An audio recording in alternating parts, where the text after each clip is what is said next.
Hello everyone, I'm Jake Sanson and this is my Alpha Live Top 5.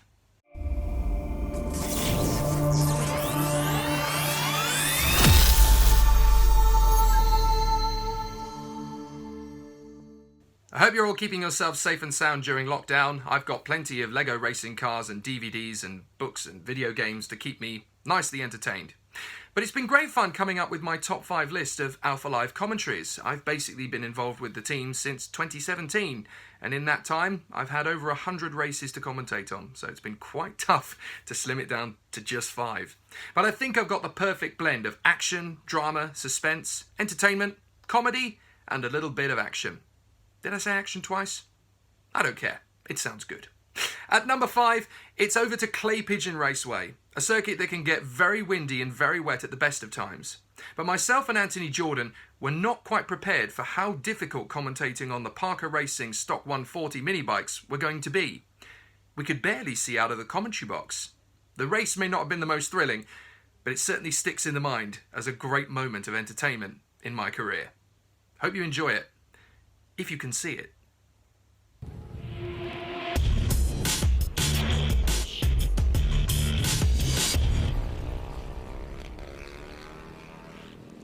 So we're on to the A race now for the Stock 140s, and here we go with the order. Jim Lovell in first position with Ryan Tears in second, the 97 and 95 who have given us some great racing throughout the day so far. Luke Westerman on the 112 bike in third. Now is he going to get that opportunity to get that first place this time? He's so much quicker than these guys. Let's see if he can do it. Ben Lord in fourth position. You've got Simon Gates in fifth, Ty Kinton in sixth place, Ben Klukas in seventh, Will Lathrop in eighth, Mick Lord in ninth, with John Bucknell rounding out the top 10 with the 41.729. 11th place, Stephen Gorton with the 551 bike, and then it's Phil Dickens, Jamie Callan, Chris Edwards, Joe Milners, Leo Caulfield, and then you've got Marshall Ricardo there. Ed Peed, Luke Small, Sebastian Barron rounding out the top 20 as the riders make their way out circuit. And then you've got Cameron Caulfield in 21st place on the 448 bike. This is going to be an interesting one, Jake. Yeah, torrential downpour now on the circuit. It is definitely full rain shower over the circuit. It's coming out heavier now than I have seen it. It's probably about as heavy as it was yesterday, I'm guessing. Well, the rain yesterday was actually fairly light, but it was so windy. It was so windy that it was coming in everywhere, and it felt heavy. So, well, this is definitely not light rain now. No, this is properly torrential, and the last few races of the day are going to be run under full wet conditions, I'm sure. But what this means is an air of unpredictability. It makes things quite tricky for us to be able to see what we're focusing on out the commentary box. But even more importantly, for them, it's more difficult because they're not going to have the same levels of grip, they're not going to have the same levels of visibility on the visor. A lot of this is going to come down to instinct, and that's when you really get to see a classy rider, and how much they can push is going to be dictated to basically how much they can get out of these bikes in these conditions. But it's so wet now, very, very tricky conditions, a very tough situation for the riders to be in as they come to the grid. But yeah, this is going to be some pretty spicy motorsport now because it's wet conditions.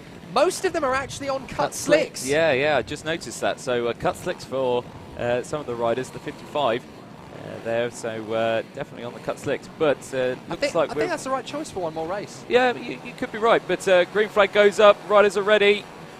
And the flag drops, and we're racing again in the wet conditions here at Clay Pigeon, and it's a great start from Luke Westerman as he moves down the inside, and he could potentially get second place, but he has lost the position as he's gone down. Ben Lord has moved up now into third position, but Jim Lovell and Ryan Tears, they're still your top two. They managed to get a good breakaway from the start there. I think Lord's actually broken into second place. Really? Yeah, he's broken into second place. He split them. So Lord is in a second. It was a fantastic initial getaway from Luke Westerman, but then he just got boxed in, and there was nothing really he could do about it. The rain intensifies again halfway through this lap, so it is quickly going to become sheet ice level. And now potentially we're going to be talking about the fact that cut slicks were the wrong move and full wets are the right call. So it is going to be very tricky from this point on, as spectators are struggling to see what they're watching. but we're going to get an absolutely amazing run as Ben Lord now hustles the back of Jim Lovell. Can he go for a victory when in the dry he might not necessarily have been able to? Now Ben Lord definitely has a really good shot at it. This is absolutely torrential. What a downpour here at Clay Pigeon. But now Ben Lord has a genuine shot at going for Jim Lovell on the victory. This is very, very dicey stuff now. It's a hair's breadth away from a wrong braking point, a wrong throttle twist. Anything could change everything. So far, we have not had a single fall. Have I just jinxed it now? Yeah, we're touching wood like crazy in here. That's commentator's curse gold there, Jake Sanson. Well done. No, totally I hit the table very hard there for all yeah. the riders there. Hopefully everyone gets home safe. But I've ridden in conditions like this, and I've done it on a bike which has got electrical equipment, ABS, all that sort of stuff, and it was still terrifying. These guys have got none of that, and they're flooring it. So I'm absolutely amazed. There's 3 wide through turn 1 through some of these riders. Good grief. But these guys are really flying through it. Absolutely fantastic. Really committed to this racing. That's not daring, that's bonkers. And the rain is really hammering it down. Goodness. I can't see anything out the comms box. The rain is absolutely hammering it down. My visibility has gone to nothing, but there's blue sky. There is blue sky coming. Whether or not it gets here before the rain ceases or not, I'm not sure, but we're in this little microclimate that's very similar to Spa-Francorchamps in Belgium. It is very similar, actually, in terms of weather conditions. You can see it on the screen. You Look, can see how bad the weather is. Yeah, absolutely. So, Ben Klukas is the rider we're watching at the moment. He's trying to get away from Mick Lord. That's for 5th and 6th positions at the moment. But now we're starting to get some clear battles as the cut slick runners are really struggling. Jim Lovell leads the way from Ben Lord, but he's no longer right on the back of Lovell. Tyres is 3rd. Klukas is up to 4th. Is he one of the riders who decided to make the gamble onto wet tyres? Because I think he's actually on wets, because Klukas was outside the top 6 a couple of laps ago. Look at how much grip he's got, the orange overalls. Look at how much grip he's got compared to Ryan Tyres. He's making mincemeat of the riders in front of him. He must be on wets. He must be. I mean, he's really getting his knee down on those, and he's absolutely flying, and he's going around the outside across the start-finish line. The number 84, I think he does have the wets on, but absolutely flying through. Ben Klukas up into 3rd, overtaking. Second. He's up into 2nd now, so he's taken 2 people across the start-finish line. Absolutely fantastic strategy. Oh, Dougie Craven's just thrown up in his own ego there. That is absolutely heart-wrenching for Dougie Craven. Just one race away from the golden strategy. But I think that's exactly what Klukas has done. He has got the perfect strategy. And he's got 7.5 laps to close up on Jim Lovell in the lead of this race. He's only 6 seconds up the road. But Klukas, by comparison, is nailing these lap times. Cameron Caulfield, starting last, was on wet tyres as well. He's just set the fastest lap of the race from the back of the grid, 45.3. Wet tyres is now the way to go. Yeah, wet tyres was the one for this one. But of course, now the rain stopped and there's blue sky and the sun's coming out. It's completely clear blue sky here now at the track. What's going on with the weather? But these guys have got no idea to do with the tyres. Well, Klukas has got to hope that it's just going to stay wet enough that he's going to be able to catch up to Lovell. Otherwise, tyres is going to get him back again. But yeah, you're absolutely right. The sun has come out. All of a sudden, it's come straight back again. We've had a massive shower, and now we've come back to the sunshine. So this is a big difficulty for Ben Klukas. He was on the right tyre. The wet tyre is the right one to be on. Cameron Caulfield's come up to 4th place, would you believe now, behind Ryan Tyres and ahead of Luke Westerman. So anyone on the wet tyres has got it spot on for the first part of the race. New personal best for Ben Klukas on a 46.0 compared to Jim Lovell, who's on a 47. Oh, a big problem for one of the riders who's just come to a dead stop in the S's. That's Sebastian Barron, I think. Yeah, the 89, Sebastian Barron. So real shame for him, and he's right on the apex of that. He really needs to move it. Has the engine flooded? It may have been flooded. Yeah, he moves a bit off the line. He may have seized, I'm not too sure, but he's not moving the bike, and he's right on the apex. He really needs to move that. There we go. I think he's got it now. So he's moved it onto the grass, but he's off the track now. He was in a very precarious place there. But everyone's managed to get good. Yeah, still very precarious, yeah, especially in these conditions. But 6 laps remain. Jim Lovell crosses the line. Ben Klukas on the 84. He's just gone past now. He's still much, much faster, and the gap is down to 3.2 seconds. John Bucknell moving up into 6th place. Ryan Tears and Luke Westerman into 4th. Cameron Cornfield has lost a position there, went down into 5th on the 448 bike, but as you say, started in last place. But Ben Klukas is a man on a mission. He's so much faster. Yeah, he's nearly 2 seconds a lap faster than Jim Lovell, so Jim is still not quite getting the grip he needs. Klukas is trying to maximise the fact that he's got wet up. We've got another bike stopped, this time just on the exit of the horseshoe. Yeah, I don't think these engines can do it. They've really struggled in these wet conditions, and they're stalling all over the place. So obviously it's very tricky in torrential conditions, but this just proves the skill of the riders. Lovell comes through on a 46.8, Klukas on a 46.1, so the gap comes down to 2.5 seconds. Klukas is absolutely determined, pushing like crazy to try and get more grip out of these wet tyres, and it's working for him. 3rd place is Tyres, 4th place is now Westerman, 5th place is Leo Caulfield, John Buckle is 6th, and that unfortunately is the 28 of Marshall Richardson. So Richardson is the latest one to fall. I'm wondering if one of the bikes that has seized is actually Cameron Caulfield, because Caulfield has suddenly fallen away back out of the top 6. So Cameron Caulfield, where is he? The 448. I want to try and see if I can spot him. But Lovell comes through, Klukas in 2nd place, and then eventually comes Tyres in 3rd. Klukas with the new fastest lap of the race of a 45.244, so much quicker again still from Lovell. That gap down now to 1.9 seconds, so they again really trying to gain. You can see the gap now on the screen, you can see the 2 riders on the screen, and they're so close to each other now. With 3 laps remaining, I reckon he can do it. It's tight because the sun is going to be working its magic to get the water. Lovell seizing! Lovell seizing! He stalled. Oh, Lovell out of the race while leading. Well, that means that Klukas is going to take the victory. Nothing Jim Lovell could do about it. While leading, while doing his best to fend off Ben Klukas, he's now broken down. Well, clearly the torrential wet conditions are a real handful for these bikes. And with 2 laps to go, Ben Klukas is going to be unchallenged to the victory. Yeah, real shame there for Jim Lovell. Absolutely commanding race all the way through.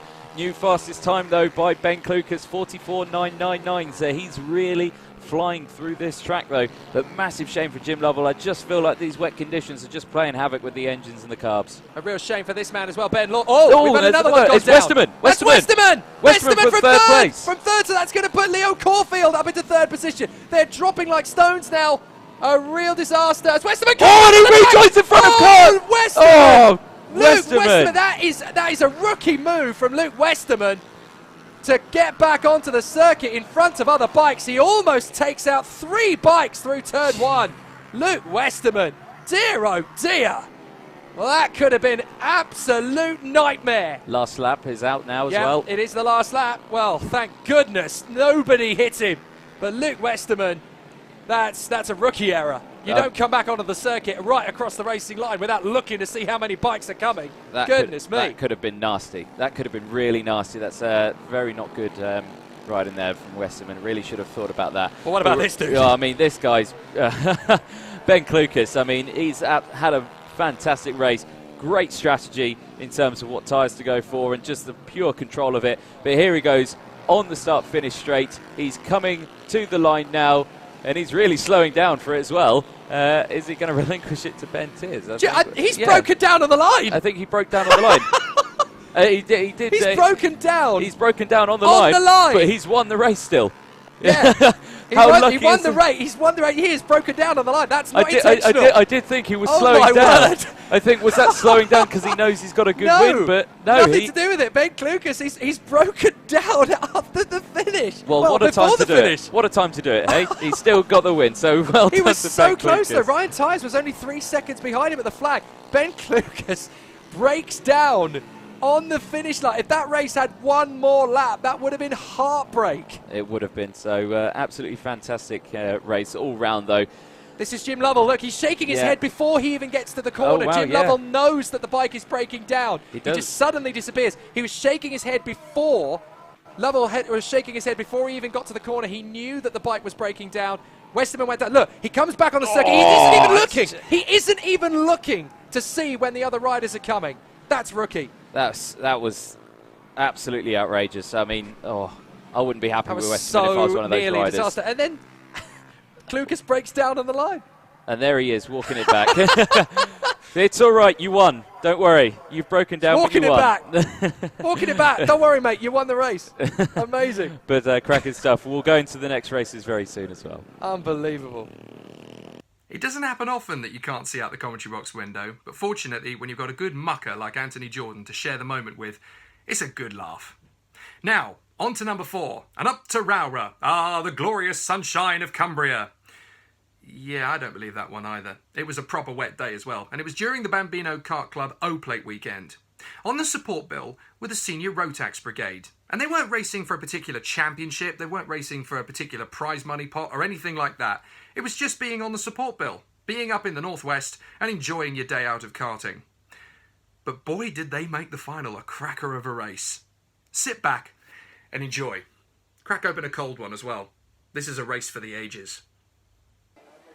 But the drivers are now in their formation. Storrar, Davies, Keeble, Hildred, Richards, Fox, Owen, Richard, Slater and Isabel Storrar. Fossey, Gamble and Steele Varson in the mix as well. Let's go racing for the last time in Rotax Max here at Rowrah, and away we go. Row your boat to Row Rouge, and up they go on the way through the chicane, and it's an absolute flyer for Tom Storrar. No problem at all for him to hold on to the advantage through the first couple of corners. A cracker for Simon Keeble, up at a second place already in front of Aled Davies, and in fourth place that is Matt Hildred, so he's held on to his upper hand as they make their way through. I think we've already seen a couple of overtakes from Milton Steele Varson, who has already got himself up into, goodness me, he's up into 7th already. There he goes up the inside, makes the lunge on Richards, and he's already got, I'm trying to count how many karts it is behind him, but he's already in the top 10. That is absolutely phenomenal from Milton Steele Varson, and he is only just starting in this race. So it's a 12-minute race, as we know. And the drivers battle away for procedure as they continue. A big slide from Aled Davies. He tries to close up on Simon Keeble. But this is going to get to be a very tricky situation for the drivers as they come through into the braking zone. Hold it, chaps. This is going to be slippy. And they come through to start the race out to the end of a very heroic lap. So they come through. Tom Storrar in the lead of the race from Simon Keeble and Aled Davies. Then it is Matt Hildred from Tom Richards and Jody Fox. Milton Steele Varson and Gez Owen. Then Jack Richard and Mike Gamble. Gary Slater, Isabel Storrar and Tyler Fossey. That's your order. So Milton Steele Varson is already up into 7th place after one lap. So that means he's gone through half the field in the distance of the Rowrah circuit. Absolutely incredible. So Tom Storrar still leads the race in front of Simon Keeble. A 1 minute 2.2 is currently the fastest lap, but that's only because we've completed the first tour. Simon Keeble all over the back of Tom Storrar. Now he's got plenty of time to soak up the pressure and get on with this, and he's already looking for a way to come through. Up and around the outside, Simon Keeble's going to stretch to the inside line and takes the place. Storrar going to try and hold it round the outside, tucks back to the right side, trying to drag it right round the outside of the hairpin. What a move from Storrar! Absolutely brilliant. Tom Storrar not going to be intimidated at all in this race. That was absolutely sweet. Oh, I want to see that one again. That was Tom Storrar. He was already beaten by Simon Keeble at the apex, but there is no way you're going to hold back Tom Storrar when he's in his A game. That was absolutely sensational around the outside again. Jody Fox has been battling with Milton Steele Varson, who sets the fastest lap of the race, by the way, a 1 minute 1.4, so he is coming quickly. Now, are we going to get to see? I'll have a look and see if we can get that move again. Oh, that's Milton Steele Varson picking up another place. That is Tom Richards. So he's up into 5th position now. He is absolutely determined. In the final, I am going to be a contender for the victory. Don't count me out. So he's up into 5th position. He's fastest on the racetrack. And he's got 9.5 minutes to try and get back on terms with the leaders. But it's Storrar leading, Keeble in second, from Davies, Hildred, Steele Varson, Richards, Fox and Gez Owen. From Jack Rich. Now he's been given a warning, Milton Steele Varson, so clearly he's pushing too hard. So he's made a transgression somewhere. Didn't see where it was, as Keeble tries again on Storrar. Simon Keeble trying his best to get close to Tom Storrar, the race leader, as Milton Steele Varson drives away from the 22 of Tom Richards into the hairpin at McRae's, back down the short stretch to Iredale's. But this is Tom Storrar in his element at the moment. He really seems to be enjoying life in the lead of the race as he continues to bat forward. So Tom Storrar, Simon Keeble, Aled Davies, and Matt Hildred, Milton Steele Varson and Tom Richards. Still they push on, still trying to get that upper hand. And it's still not done and dusted yet. There's a long way to go in this race. 8.5 minutes, plus the additional lap on top of that. St John's into Sonny, and Tom Storer just holding the line at the moment to Simon Keeble. Doesn't need to be too phased about it, but he'll have a massive confidence boost knowing he was able to get that move back into the lead around the outside. And there's another warning flag going out for the second lap in a row. Is it for the 96 again? I think it is, actually. So for the second lap in a row, Milton Steele-Varson is shown the warning flag. That's how committed he is being and how determined he is to push his way to the front. But Tom Storer has just set the fastest lap of the race, a 60.57. So they're nearly under a minute. Now, that was a big, big moment there for Simon Keeble. He hit the wet patch on the way to Iredale's, and he was very lucky that the kart slowed down enough. What that's actually done, though, is it's given him a bit of momentum. So that was an accidental bit of good fortune there to Keeble. He hit the wet patch, the kart started to slide out of control. He got the kart stopped on the apex of the hairpin, and that's actually brought him back onto the tail of Storer. So he was lucky to get away with that, and it's actually benefited him, if anything. But still, you can see, look, there's no spray coming off the back of the driver's wheels. This is the trickiest form of racing conditions it is for a racing driver. It's not wet, it's not dry, it's halfway in between. And the thing is, even on the wet tyres, there is not a lot of grip if there's not a lot of water on the circuit. If there's a tiny bit, you're going to do better than you are on a slick. But there's not a lot of water catching on the grooves in the tyres. So they're really struggling, as Aled Davies proves, by getting a proper tank slapper out of the corner. But everybody is struggling to keep the kart on the straight and narrow here, because this is genuinely nightmare conditions if you're a racing driver. So out of Iredale's, up the straight, Tom Storer still hanging on in front of Simon Keeble. This is an absolutely terrific battle.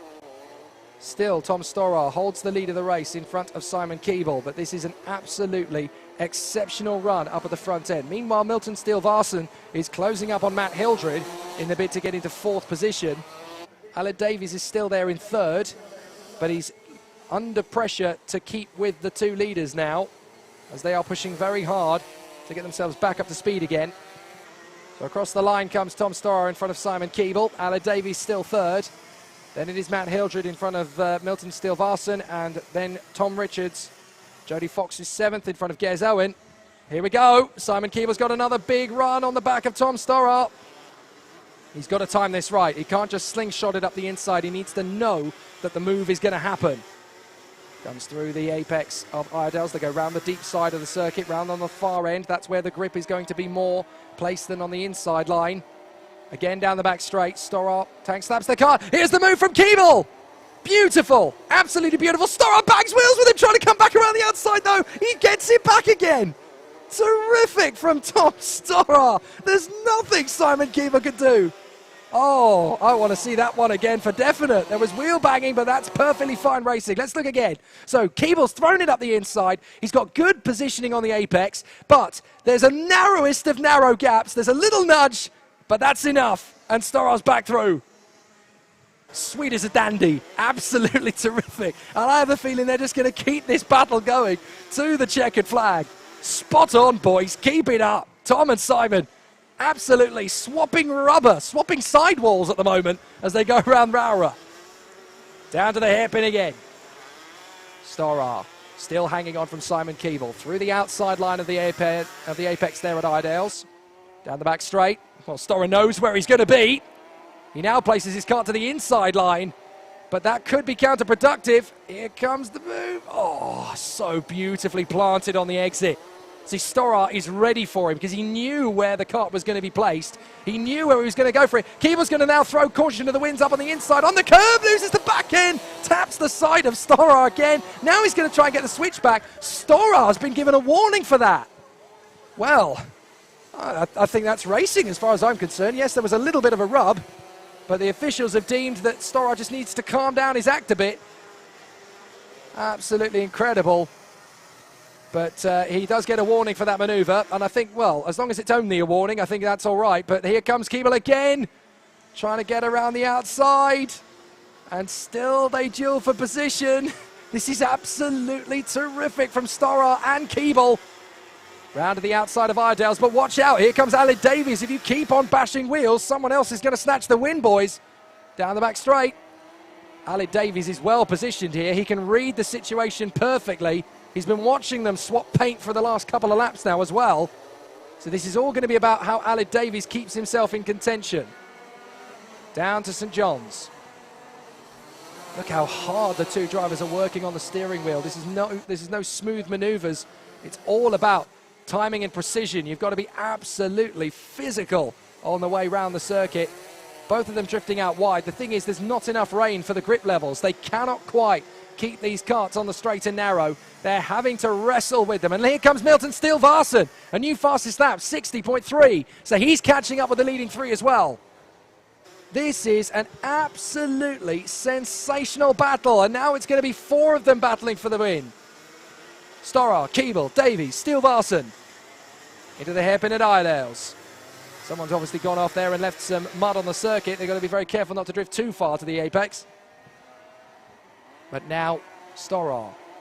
On the inside is Keeble, trying to find a way through, but he's too far back now to make a counter-attack. The good thing he's got in... the good thing up his sleeve, essentially, is that they still don't have an awful lot of grip. So as a result of the lack of grip they've got available, nobody's really gaining a massive advantage. But this is proper tightening up now, and we've got just under 2 minutes to go, plus the additional lap. So I would say we've got 3 laps to go. And Simon Keeble is still swarming all over the back of Tom Storrar, closes right up into the chicane, as the RAF drivers call it, Row Rouge, up towards the hairpin. Here's the opportunity into McRae's. Keeble's going to try and force a mistake from Storrar. He doesn't crack. Down to the hairpin again at Iredales. He's made up all the time lost. So he'll follow him in position again around the outside. He's so good here is Keeble. This is where he gains a lot of his time. But Storrar's ready for him on the way out of the corner. He's learnt how to position the car best. So they go deep into the braking zone, and Milton Steele-Varson's overshot. Milton Steele-Varson's in the grass and into the mud at the hairpin. And there go his chances of winning. Oh, Milton. So close to the leading three. He'd done all the hard work of catching them up. And then he just went, and now up for the lead. Here goes Keeble. Surely this is the move. No, it's not. Storrar's back on the inside again. Every time Keeble has made a move in this race, Storrar has counter-produced. Amazing.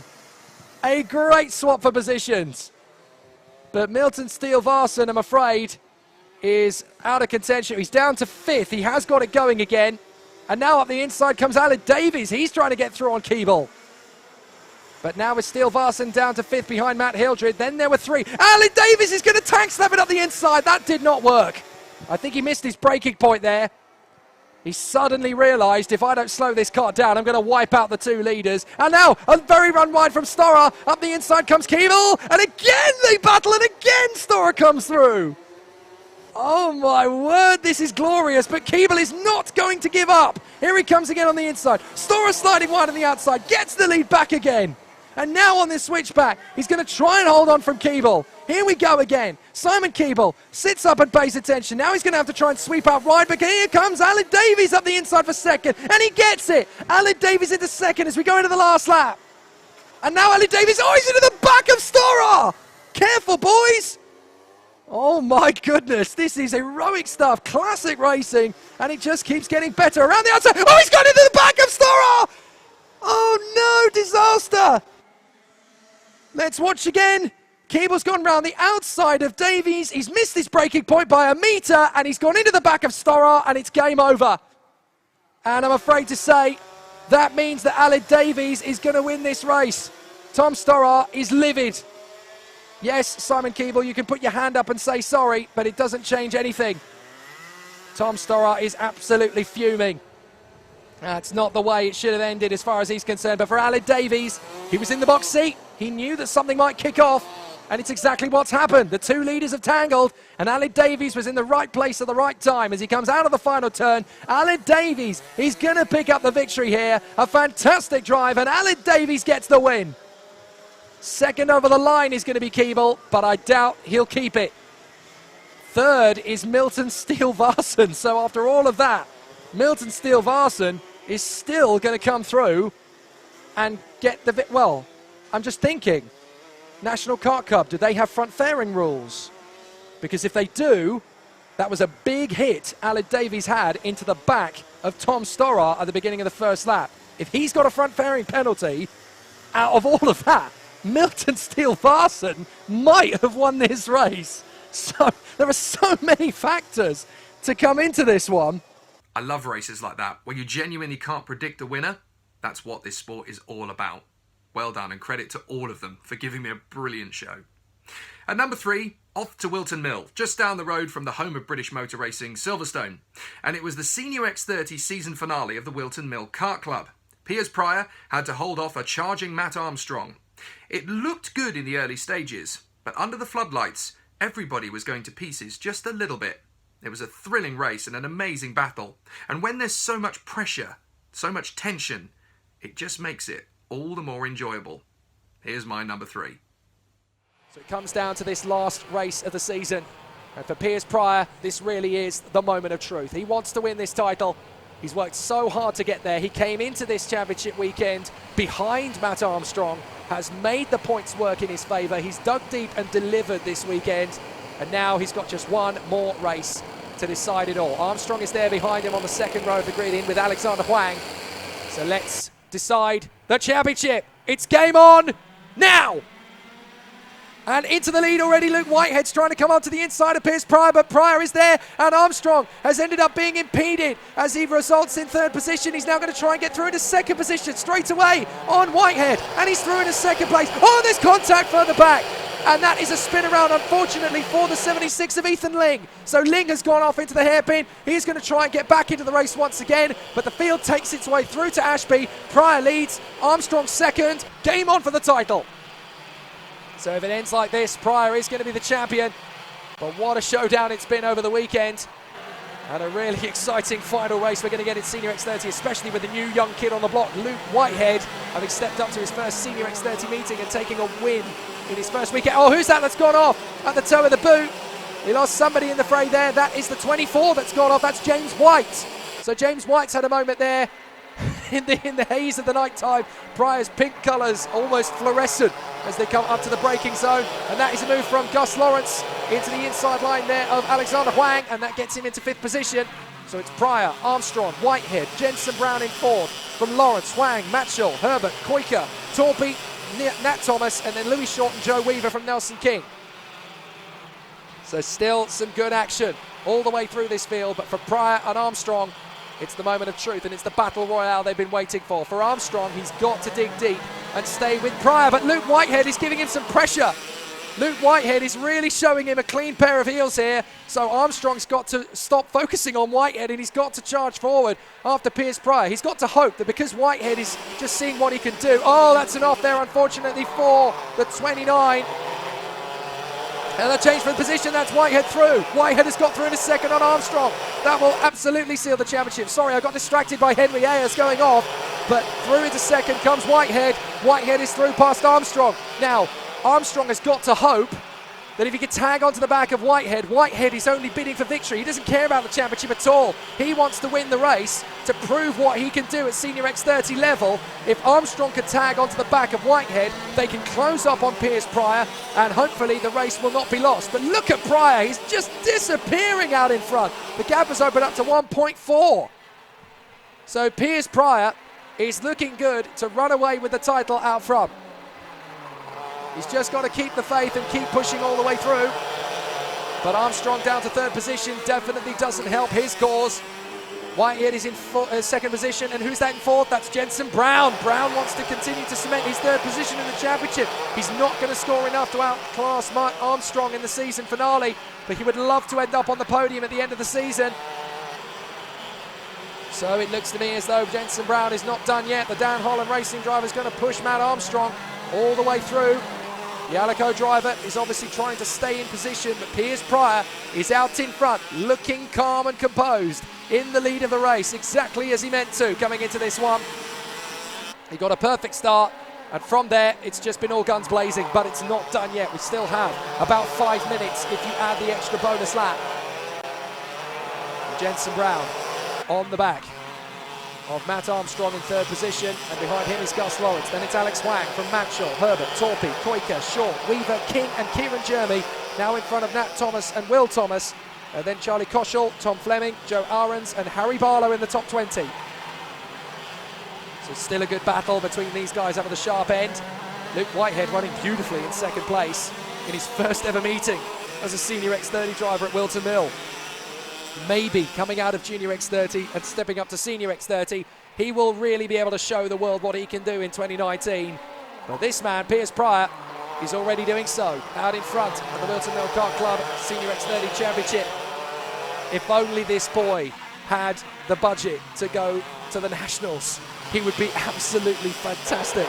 He just doesn't quite have the money to stretch to a national campaign. But what he can do when you put him in the right kart on the right circuit with the right competition is clean up. Piers Pryor's just absolutely relentless in the lead. Meanwhile, Jenson Brown's not in a safe position yet because we've got Gus Lawrence there in 5th position, still swarming all over the back of Jenson Brown. That's not done yet. Alex Huang is not far away either in 6th position. There he is. He's still very much in contention as well. What about some of the other big names in this one? Well, Harry Torpey's got past Nathan Herbert. And there's also, there's been an incident on the main straight. Is that Klaas Koijke? Klaas Koijke is out of the race. And that's a broken front stub axle. So a big problem there for Klaas Koijke. So he's out of the race, unfortunately, on the front end. So there must have been some kind of drama on the final turn. Harry Torpey's up to 8th, Herbert's up to 9th, Louis Short 10th from King, Jeremy Weaver, Will Thomas, Tom Fleming, Charlie Koschel, Nat Thomas, Harry Barlow, Joe Ahrens and Ethan Ling now in front of Brandon Haig and Dan Seeger. But Klaas Koijke sadly ends his season on a rather bum note, unfortunately, as far as he's concerned. Fastest lap of the race, Jenson Brown. He's dropping Gus Lawrence and trying to get back on terms with Matt Armstrong. So Piers Pryor on course for the championship. Jenson Brown wants a piece of Matt Armstrong in the hope that he can get there into 3rd position. He makes the lunge into Ashby and he's there. Brilliant move from Jenson Brown. And now Gus Lawrence is going to get through. The floodgates open for Matt Armstrong. Armstrong came into this round as the championship leader, but for whatever reason, whether it's him that's not on song, whether it's the kart that's not on song, whatever it is, he's just allowed Piers Pryor to take advantage and disappear into the distance. It's been a really difficult weekend for Armstrong. He's dug deep and delivered when he had to. When he needed to win his second heat, he delivered in spades, but it's not quite been enough when the chips are down. And Piers Pryor is going to take the victory in both the race and the championship, with a lead now extended over Luke Whitehead of 1.7 seconds. It's going to be Jenson Brown in 3rd by the look of it, in front of Gus Lawrence and Matt Armstrong. Alex Huang in 6th position.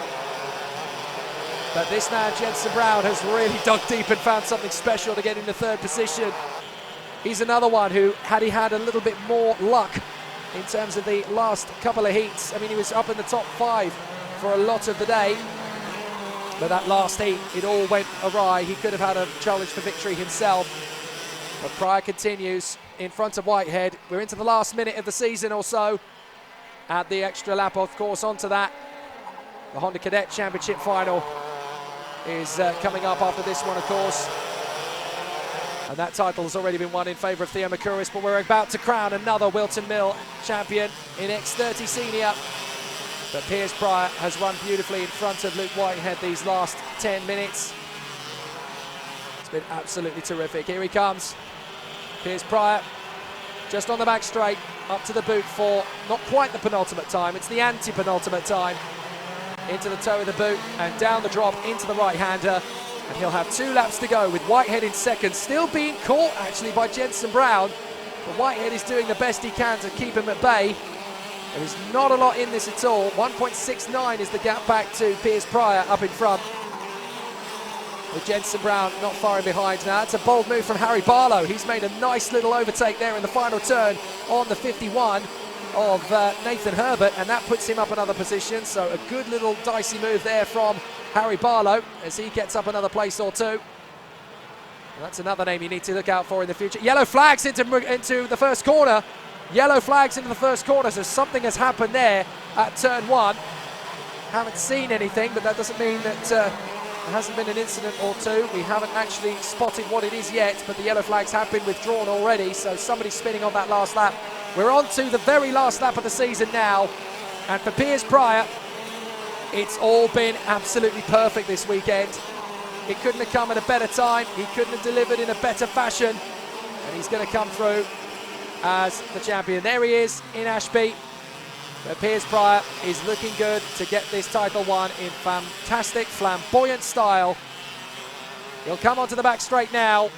And Piers Pryor is in command, as he has been since the start of the race, into the boot for the last time. It's been an almighty year, it's been a fantastic campaign, but at long last, Piers Pryor is the victor. He takes the checkered flag, he wins the race and the championship. Piers Pryor is the X30 Senior Whilton Mill champion. Domination in the final race of the year. Job done. Wham, bam, thank you and good night. Think pink and you will triumph. Piers Pryor is victorious. Absolutely brilliant. I'm so delighted for him. He's worked so hard all season. He came into this round in second place in the championship. 3 points back. He leaves it as the champion. What a weekend for Luke Whitehead as well. Second position in his first Senior X30 final. And a winner in the heat earlier on. But Piers Pryor can now celebrate. He is the champion of 2018. What a sensational end to the year. Fantastic stuff. What made that race extra special was the outpouring of emotion afterwards from Piers Pryor. Just the elation and the relief and the amazing sense of achievement. It was wonderful to witness, and I'm very proud to have been there. Number 2, staying at night and off to Buckmore Park. I love vintage karting, and I absolutely love it when the F100s come out and have a play. It was the season finale in 2018, and I was very proud to be there in the commentary box, waiting around for about an hour for the season to conclude. But it was well worth the wait. When Story versus Guest got going, the F100 final that closed the 2018 season really was something to behold. Get ready for action and drama right from the start. There was plenty of it. Tough to call this one. Still very closely matched. As things currently look, overall, you've still got to say mathematically it looks more likely to be swinging to Joe Scory than it does to Glenn Guest, but there is still a very intense race ahead of us. Not really sure how it's going to play out with all the drop rounds afterwards. Well, I think we'll only ultimately find out when we get to the trophy presentation who the champion is. So we'll have to focus on championship standings later when we obviously cover the podium. But for now, it is all about how patient you are, how composed, how controlled. This is the moment of truth for these guys. And for the front two, Glenn Guest versus Joe Scory, their season-long rivalry is finally going to be settled. Will the championship be heading to Glenn Guest or to Joe Scory? Pumping up the tyres and brakes, just trying to get them up to temperature.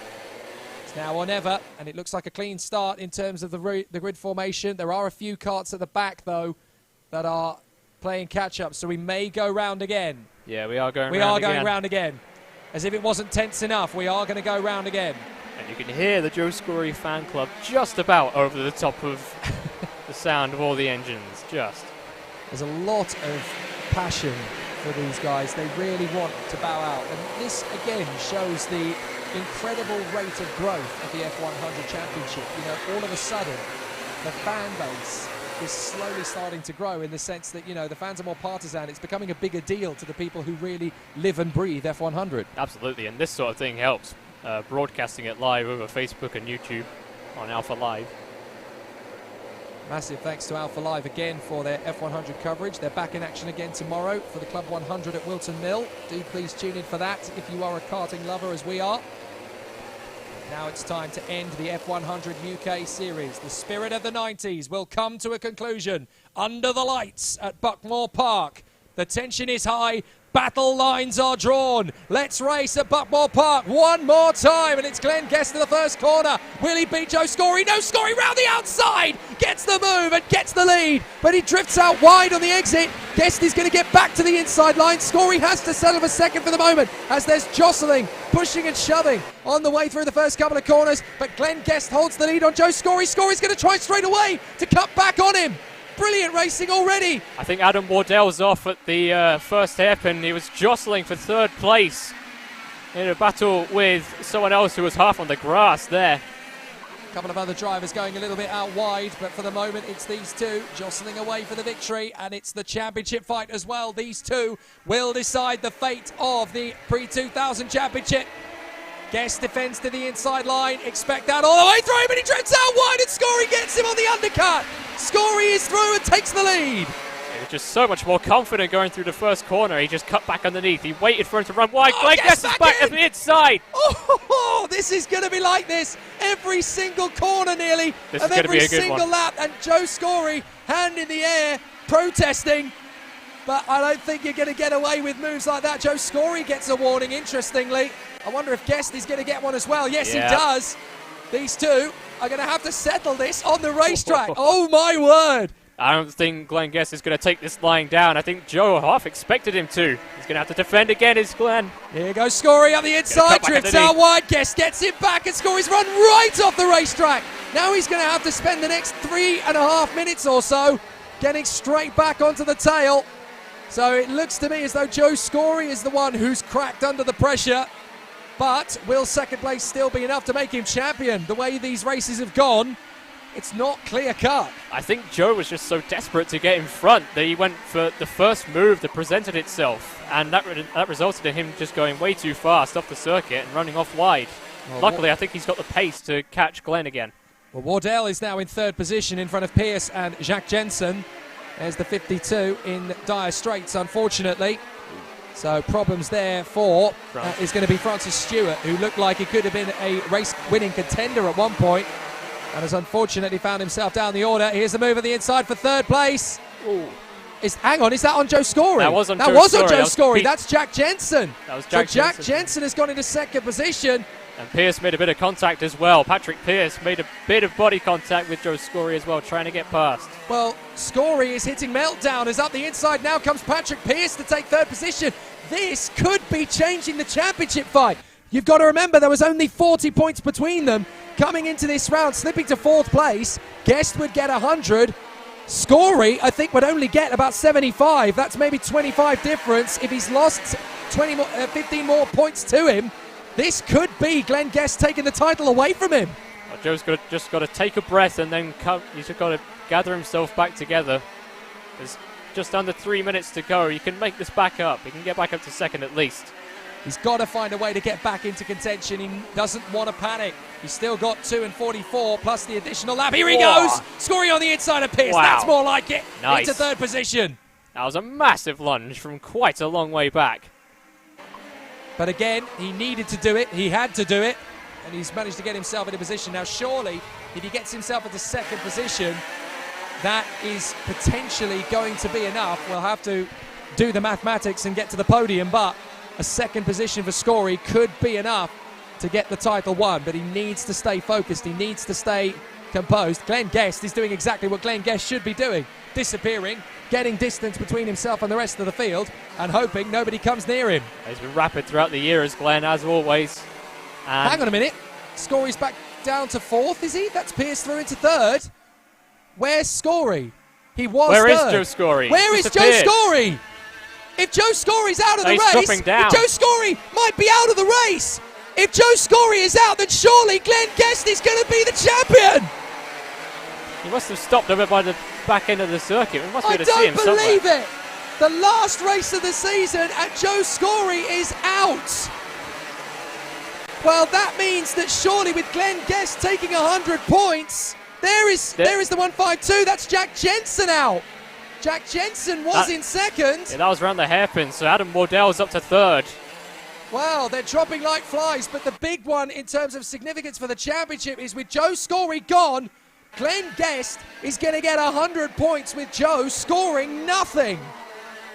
And surely that means that Glenn Guest will snatch the championship. It's going to have to come down to drop scores. I can't believe it's come down to this.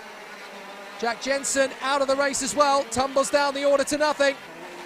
But for Joe Scory, it's the worst case scenario. A DNF is just about the worst thing that could have happened to him in this race, and it's exactly what he's got. That's a nightmare. He started out so well. He got into the lead straight away and had a great fight with Glenn, but just panicked. Ran wide and got himself caught up in a battle for second. The question is now, does Glenn Guest know? Because it's out of sight of the cameras where Joe Scory is. If Glenn Guest has overtaken him at the side of the road, he will know that Joe Scory is out of the race, and the championship effectively could well be his. So Guest is your leader, Pearce in second from Wardell, then it's Sam Hart. Is that not his car off by the side of the road? I think... I wonder if that's his cart there towards the drop to Garda. Maybe not. But Hard to tell. Even if he doesn't know, he's still in the lead of the race. He's still got a big gap. Well, there is definitely a kart being pushed back into the pit lane from the pit lane exit. Can't tell whose it is. Yeah. Is that Joe Scory? Well, it's the last lap, and potentially it's the championship winning moment for Glenn Guest. There's a race going on, and it's been a brilliant one, and it's still a brilliant one. But all focus is potentially on the fact that Glenn Guest might be about to win the championship after all. Here comes Glenn Guest. The number 3 is at the hairpin.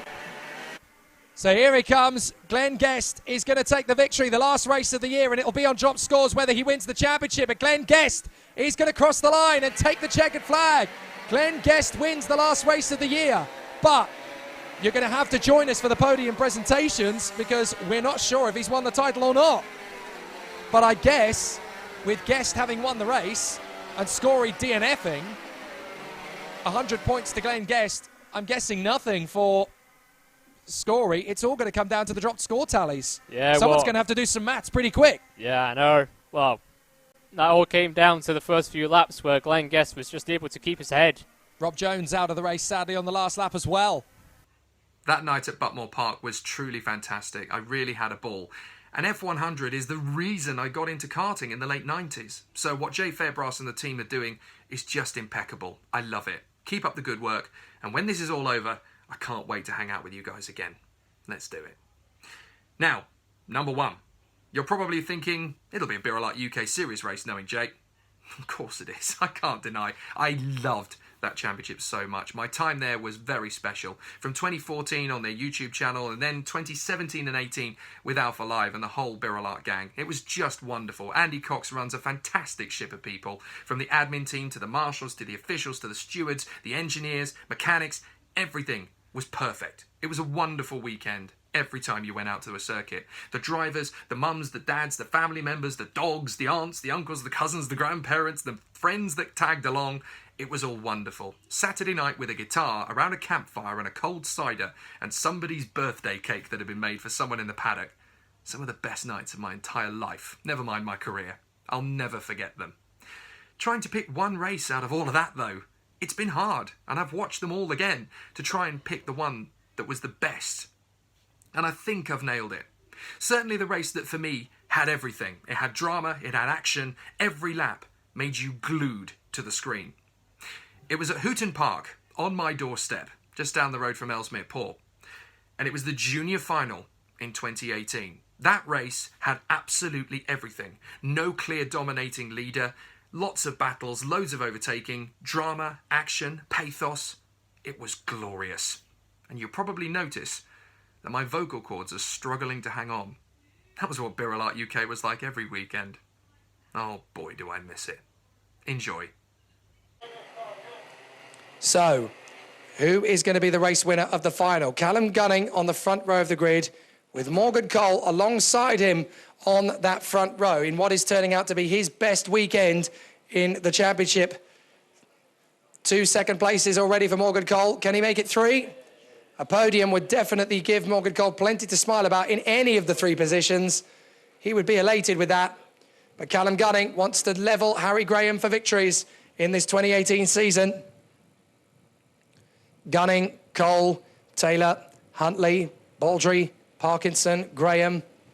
Cunliffe. So it's Baldry and Cunliffe, then Graham and Parkinson. Gartside and Ramlal. Out of the final turn. Engine revs rise, Matt Daniels makes sure they're nice and safe, and away we go, cracking start from Morgan Cole, but Taylor's got the best getaway into second place. Baldry trying to cut past Cole, but again Morgan Cole hangs on to 3rd position round the outside of turn 2, and there's an off further back.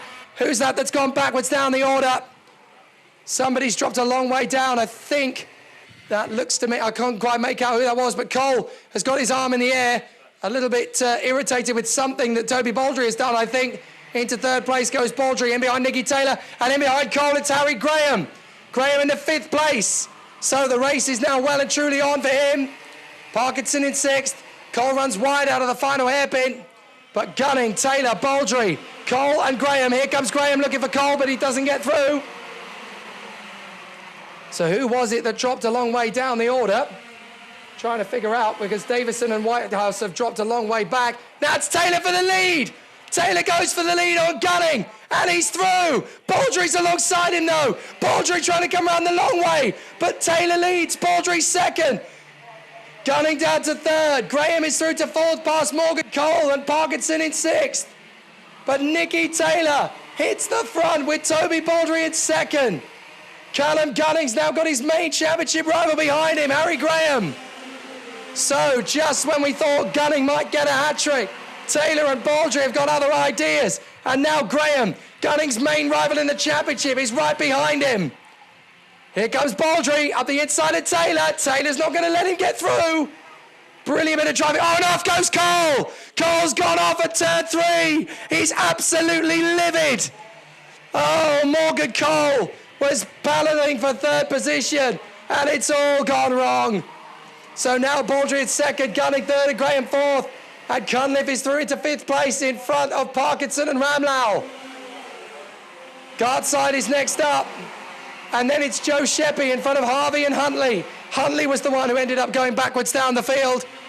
Not sure what happened to Scott Huntley, but he definitely ran wide of that first lap. And now Graham is in there behind the in there behind the 108 of Callum Gunning.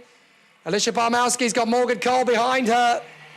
As Scott Huntley challenges for Tom Harvey, in there behind Sheppy, who's in there behind Gartside, who's in there behind Ramlau. The leaders come through. Nicky Taylor in the lead, Baldry 2nd, Gunning 3rd, and in 4th place, that is the 3 of Harry Graham. Can Nicky Taylor finally get his first win in the birelART UK Series Juniors? He's leading the way at the moment. Baldry 2nd, Gunning 3rd, Graham 4th, Cunliffe 5th. Ramlau is still the leading rookie. Now he's in 7th, in behind Parkinson. A lot of the big names in this championship campaign are struggling. Huntley is down in 11th. Harvey is down in 10th.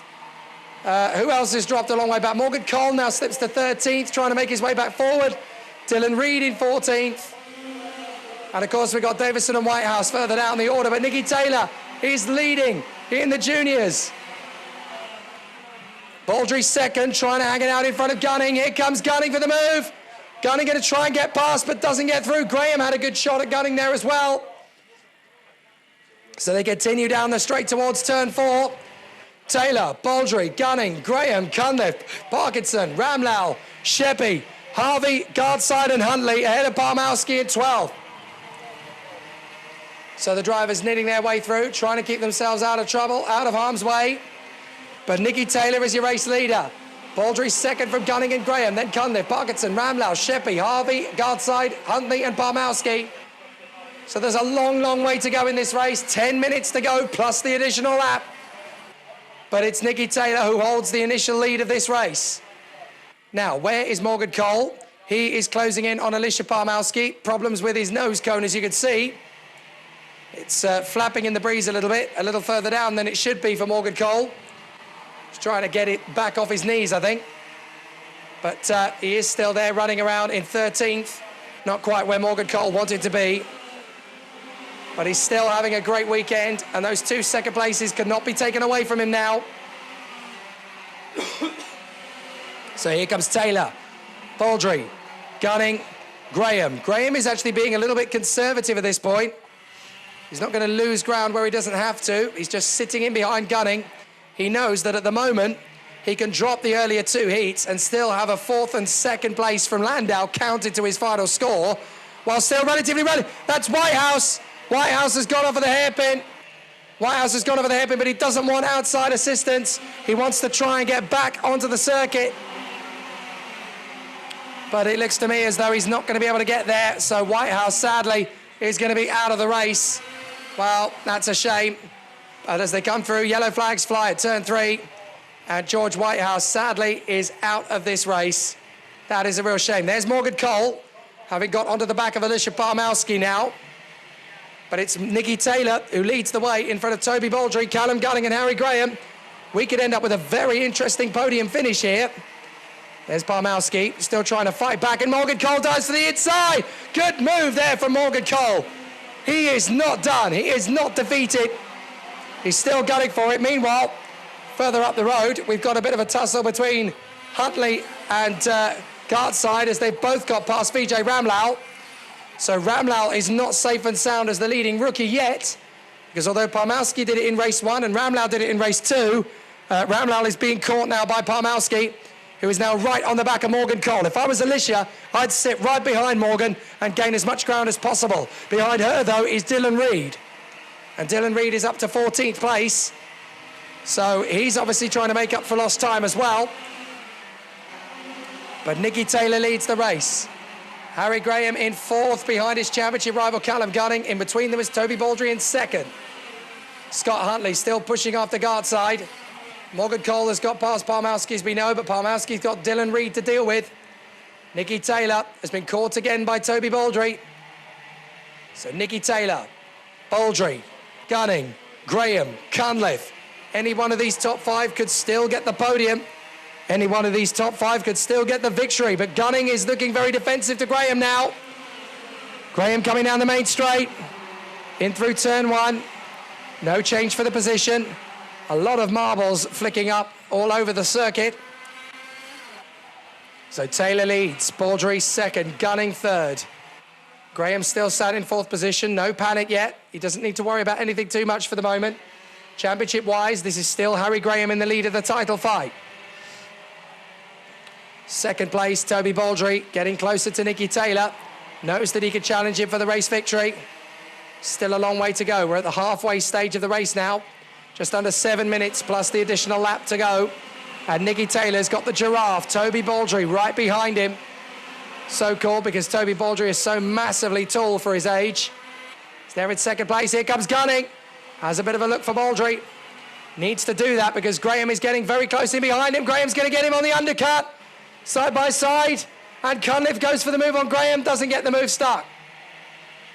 And as a result, we're now getting Parkinson, Sheppy and Harvey joining the train. And here goes Graham on the inside. Oh, Graham goes for the move on Gunning. Has to slam on the brakes and hang back. And now he's got Cunliffe breathing down his neck. Then we've got Parkinson, Sheppy and Harvey, 6th, 7th and 8th. Very close in behind. Well, Morgan Cole's got past Vijay Ramlal now, so it's Ramlal versus Palmowski for the top rookie spot as Cunliffe makes the move on Graham. Cunliffe gets into P4. Good overtake there from Sam Cunliffe. A very good race from him in this one as he gets himself through. Sam Cunliffe's got a bit of an Ayrton Senna impression, but I like to think of him as the Kimi Räikkönen of the field. He doesn't really say too much, but gets on with it. He's very fast on the track. He doesn't need to be talkative when he's in the kart. Meanwhile, Baldry still all over the back of Nikki Taylor. Fastest lap of his race for Callum Gunning, and likewise for Zach Parkinson. Baldry very close behind Nikki Taylor. Taylor still leads. Baldry 2nd. Less than 5 minutes to go. Looks to me like Scott Huntley's on the move, making up a place or two as he challenges Ben Gartside, trying to get his move on the way through the 4 and 5 complex as they try and close up on the leaders. In fact, the leaders have now caught each other up. So Huntley's not out of this yet. If he can get past Gartside and tag onto the back of the leading train, then Huntley could still make up some good positions. 4.5 minutes plus 1 lap still remain in this encounter. Nikki Taylor checks over his shoulder very quickly. Doesn't want to let Toby Baldry think the invitation is there to get on the inside, though. Gunning 3rd, Cunliffe 4th, Graham 5th, Parkinson 6th, Sheppy and Harvey, then Gartside and Huntley. Through the 2 left-hand squares, up to the S's, through the right, through the left. Nikki Taylor still running well, and into the final hairpin turn 8. Short circuit, this one, not particularly long at all. But over the line, Nikki Taylor's got the advantage over Baldry, who sets his personal fastest lap. Cunliffe does the same. And Gunning is actually slipping off the back of Taylor and Baldry just a tad. He doesn't want to do that too often. Cunliffe knows it. Cunliffe is going to go for the move on the inside. through into third. Sam Cunliffe breaks through to the podium once again. So Cunliffe now in P3, in front of Gunning and Graham. This is good news for Harry Graham. He doesn't want to be too far behind he doesn't want to be too far behind Callum Gunning in the mix. So a chance to come through. And I think that's Scott Huntley having got past Ben Gartside as well. Yes, it is. He's got through past Gartside further back. So if these guys continue to battle, Huntley can close in on the tail of that field. Gartside is now falling into the clutches of Dylan Reed, who's in 11th. Cole is 12th. Ramlal is 13th, just 2/10 ahead of Alicia Parmowski. Those two battling for the top rookie spot. But Nicky Taylor is 3 minutes plus the additional lap away from taking his first race win in birelART UK Series Junior. He's been questing after this for so long. Up the inside goes Parkinson on Graham. Parkinson gets through into 5th and signals to Harry, come on, let's get the top 4. And as these guys continue to squabble, Scott Huntley is actually making up progress. The gap down to 5 seconds between him and the race leader. So Huntley is gaining on Taylor, Baldry et al. So Taylor leads, Baldry second, Cunliffe third, Gunning fourth, Parkinson fifth, Graham sixth. Then it is Sheppy and Harvey. And then in 9th place, Scott Huntley, having pulled 2.3 clear of Dylan Reed, who's now into 10th. Cole is into 11th, ahead of Gartside, Ramlau and Parmowski. Rigg is next, then Davison, Briley, Berry.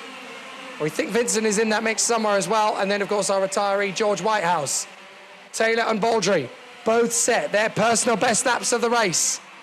Nail-biting start for 2 to go. Here goes Cunliffe. Cunliffe goes for second and gets there. Sam Cunliffe is unstoppable. What if he could catch Taylor and go for the win? Sam Cunliffe is just getting on with this now. Taylor looks back and now he realises that's not Toby Baldry. That is Sam Cunliffe.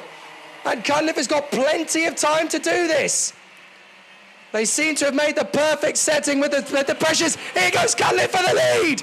He's through. Sam Cunliffe takes the lead. And now Nicky Taylor's got pressure for Baldry.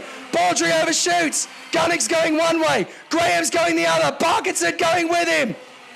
And they've all found a way past Baldry. Oh, Toby Baldry tumbles down to 6th position. Baldry gets back on the inside of Graham and takes 5th place back. But Sam Cunliffe is now the race leader with a minute to go. Graham back on the inside of Baldry. Harvey's going to try and go with him. Sheppy's with him as well. Huntley's trying to catch them all. But Sam Cunliffe has so quietly got on with the job, worked his way forward, got himself into the lead, and now is stretching out a gap. There goes Parkinson on the inside of Baldry. Graham gets there too. But Baldry's going to get him on the undercut. And that's Zach Parkinson now through into P4. Great racing from Zach Parkinson. Now, if he could close up on Callum Gunning, he could get a podium. And we're going into the penultimate lap. So now it's Cunliffe versus Taylor and Gunning for the victory. Parkinson 4th, Baldry 5th, Graham 6th, Harvey 7th, Sheppy is 8th, and Huntley is 9th. This is the penultimate lap. Any more choice overtakes? Well, there goes Sheppy up the inside of Harvey. That's for 7th. And they're side by side again, so Harvey trying to get alongside. And Baldry goes for Parkinson, it doesn't work. Graham's going to try and get on the way through as well. But Graham slots back in, out of the S's. So now the leaders are away clear. Graham on the inside of Baldry. Here comes Cunliffe, Taylor and Gunning. Taylor's not giving up on the win. He's got to go for it on Sam Cunliffe as Harvey goes for the inside of Sheppy, and he gets 7th place in a turn 2. Runs a bit deep. Sheppy will get him on the undercut. What about the leaders? Baldry hanging on in front of Graham, but I think Nicky Taylor is going to be denied again. So close to the victory, but for the 2nd time in his career, Sam Cunliffe is going to get a victory in a birelART Junior final. This time it wasn't clever thinking, it was no holds barred fighting. Sam Cunliffe wins. Brilliant, brilliant from Cunliffe. His 2nd victory in birelART Juniors, even greater than his 1st. Sam Cunliffe is the victor. Absolutely fantastic. Taylor is second. Gunning is third. Parkinson in a sensational fourth place. He'll be jubilant with that. Baldry, fifth position. Graham in sixth, the championship leader. Losing points in this one. Harvey, Shebby, Huntley and Reed. Cole outside the top 10. Disappointment for him. But for Sam Cunliffe, what a result. Just quietly picking them off one by one by one. And Sam Cunliffe is a worthy winner here at Hooton Park. And he becomes the fifth different race winner in juniors in 2018. What a result for Sam Cunliffe. Absolutely magic. Well, that was the junior final of the season, I think you'll find. Sam Cunliffe, absolutely ecstatic with that, I'm sure. Nicky Taylor second, so near, and yet so far it's second. But Sam Cunliffe, Daddy Cunliffe is there with him. Absolutely magnificent result. But this is what Sam Cunliffe does. He's not going to punch the air. He's not going to bounce up and down with delight. He's just, well, that was another race. But it's his second ever victory in the birelART UK Series and in the Junior Brigade. And he takes the win from Nicky Taylor and Callum Gunning. How does he feel? Well, just another day. And here comes the helmet off for Sam Cunliffe. Daddy's absolutely ecstatic. Blows the air out of his cheeks. I bet that he didn't breathe for most of those last 3 laps.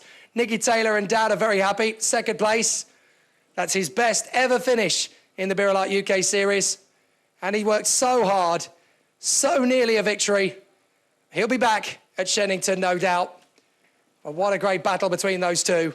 Both of them getting their best ever finishes in birelART UK. Callum Gunning is back on the winners' rostrum again after the first 2 wins, and he's made some ground on Harry Graham. But those last 2 rounds of the championship at Shennington and Whilton Mill are going to be one heck of a fight between those two. But Callum Gunning is catching Harry Graham in the title fight now.